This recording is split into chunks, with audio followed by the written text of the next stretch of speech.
I'll take you up on that. But the critics have said that the military should have known better. The military should have planned better with the numbers. What do you think? You see, probably people are not looking at the history. When I came to join police in 1993, traveling all the way from my village, Poyentang, in the Upper West region, the Wild West district, to Accra, knowing nobody.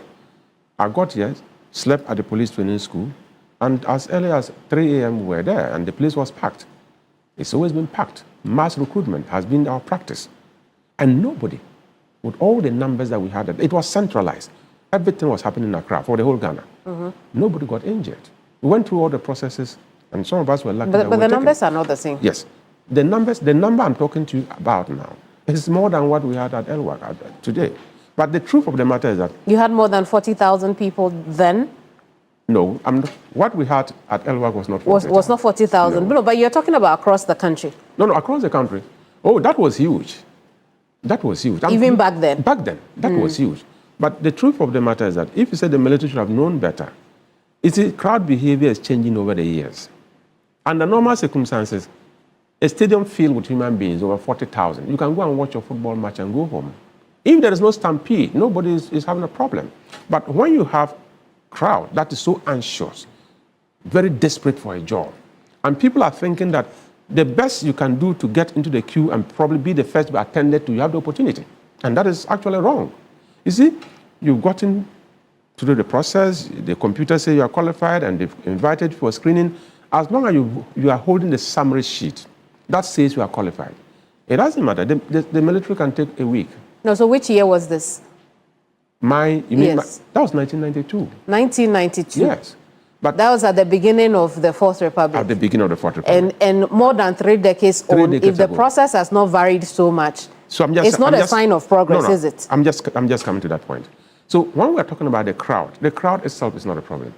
But we've gotten to an age where people think that this plan or this way of recruitment, mass recruitment, we should vary it. Because we have a lot of technology in the system for you to be able to sit in the house and know that I'm walking to the center, and when I get to the center, in the next 10 minutes, it will be my time. Right? These are technological tools that we could apply to reduce this. So what has happened is quite unfortunate. Yes. Oh, we could have planned this better. Of course. The military, if you look at what they've done, they've decentralized to the point that we were even saying decentralization in Accra should have even been different. If you have about 20,000 people gathering at one spot, it is possible you could have about 4, 5, 6 different centers in Accra alone.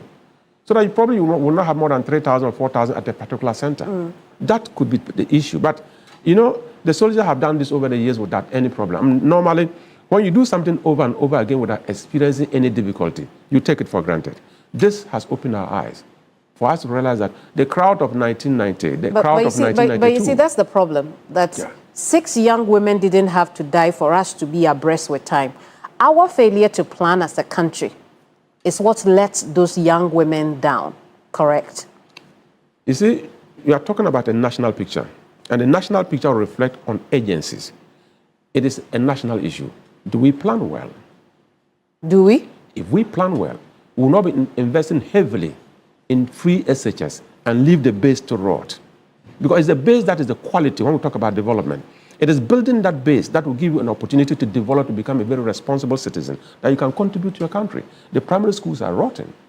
The junior high schools are rotten. We are investing 4-point-something billion in the senior high school. Nobody is saying that we shouldn't do that. But as much as we agree that we should be investing heavily in the middle, let's be sure that the base is right.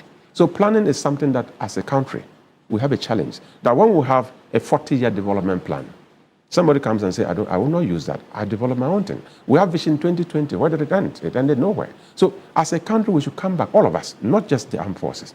All of us should come back together and say, let the plans be strict and let the plans work. Let's follow the plan, irrespective of which party is in power. If the plan is this, that will carry us to this level, you need to carry the people to where they ought to be, not necessarily where they want to be. So if we are able to do all these things, probably planning should be infused into our own thinking. You know, why is it that as we speak... So then, yes. do you admit that it was the failure of the armed forces to properly plan to take on the numbers that were coming to the Elwak Stadium that led to this? Because I provide oversight. When you look for a straight answer from me, I will tell you, if I get a report from the Bureau, the BOI report, if I get a BOI report that says that it was due to failure of the military, why did you allow 20,000 people to meet at one single spot? This was not right. Because in the decentralization concept that they used this year, you realize that there was no problem in Wa, there was no problem in Tamale, there was no problem in Takoradi. There was problem in Accra. There was problem in Accra because the Accra numbers far exceed all these other regions that I mentioned. But there's already admission that they knew the numbers that will come. That's and they still didn't do anything to ensure that there is a breakdown of the numbers and the crowd is properly managed, maybe even small. For me, I think that if it was even an open place, the numbers could be more, but they will still be able to manage. What triggered the stampede? It was the fact that the gates were locked and they were supposed to be open at a particular point in time. And when they opened the gate, everybody wanted to get in there first. That created the stampede. If it was an open space, or probably the stadium gates were all open down, if you arrive, you can be anywhere. When we come and we are settled, we'll announce, and how you arrange yourself, we'll get to know what it is done. But the fact that they were packed out there, and they opened the gate, and there was pressure for them to get in, and there was a stampede, and one person fell, another person fell, and all of a sudden so there was that enabling environment that allowed the stampede to take place, an enabling environment that the armed forces created. That is what I'm saying. The armed forces so that is the admission. No, the armed forces cannot run away from blame. Okay? Investigation will show, if we are saying the armed forces should be blamed, who was on the ground? Who should have done what? What is the SOP?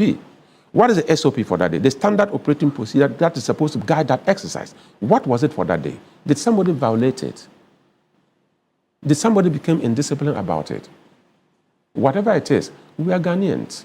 And that's why His Excellency the President, whatever he was doing, he stopped and ran to the hospital to visit these young people. That was a sign of empathy. And he knew that we have to take the blame, all of us. It's not just the armed forces. All of us as Ghanaians must take the blame and say, this should never happen again. Why are we generalizing this? If the armed forces has done something wrong, the armed forces has done something wrong, and then we look at the problem and deal with it. We are talking about why do we want to blame every Ghanaian? We are talking about planning as a country. No, but there are people in charge to do the planning. Yes, but I'm saying that...